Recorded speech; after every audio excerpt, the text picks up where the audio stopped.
আসসালামু আলাইকুম রহমতুল্লাহ বারাকাতু। সম্মানিত দিনদার ভাইয়ের, আশা করি আপনারা সকলে ভালো আছেন।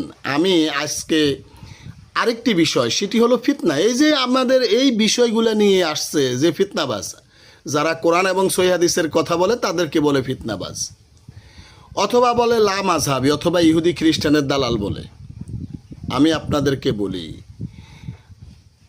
আমি যদি ফিতনাবাজ না হই, আমি যদি ইহুদি খ্রিস্টানের দালাল না হই, আমি যদি লা মাযহাবী না হই, তাহলে আপনারা হবেন এই অপবাদগুলা দেওয়া, এই অপবাদগুলো আপনাদের গায়ে যাবে। আপনারা আমাদেরকে ফিতনাবাজ বলেন, আমরা ফিতনার সৃষ্টি করি। আসলে কি আমরা ফিতনার সৃষ্টি করি? যারা কোরআন হাদিসের অনুসরণ করে তারা ফিতনাবাজ, নাকি যারা কোরআন এবং সহিহ হাদিসের বিরোধী তারা ফিতনাবাজ? যারা প্রবৃত্তির অনুসরণ করে তারা ফিতনাবাজ, নাকি আমরা ফিতনাবাজ? আচ্ছা বলেন তো আমার ভাইয়েরা, আপনারা একটু সহজ ভাষায়, আমরা যখন মসজিদে প্রবেশ করি, মসজিদে প্রবেশ করলে তখন আল্লাহ রাসূল বলেছেন তোমরা 2 রাকাত সালাত পড়ে বসো। নামাজ যখন মসজিদে বসার ইচ্ছে করবে তখন 2 রাকাত সালাত আদায় করে বসো। কিন্তু আমরা কি করি? আমরা মসজিদে ঢুকে সালাত আদায় করি না, আমরা যে মসজিদে ঢুকে বসে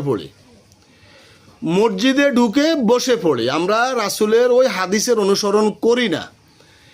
এখন আমার প্রশ্ন হলো, সম্মানিত ভাইয়েরা, এই যে আমরা যারা মসজিদে ঢুকে বসে পড়ি, সালাত আদায় করি না, আমরা কি কোরআন এবং সহিহ হাদিসের অমান্য করি নাকি সুন্নাহর অনুসরণ করি? আমি আপনাদের নিকট প্রশ্ন করতে চাই, যারা সালাত আদায় করে মসজিদে ঢুকে তাদেরকে আপনারা বলেন ফিতনাবাজ।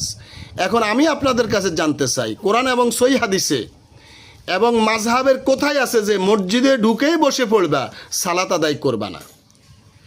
সালাত আদায় করার আগেই বসে পড়তে হবে, সালাত আদায় করা যাবে না।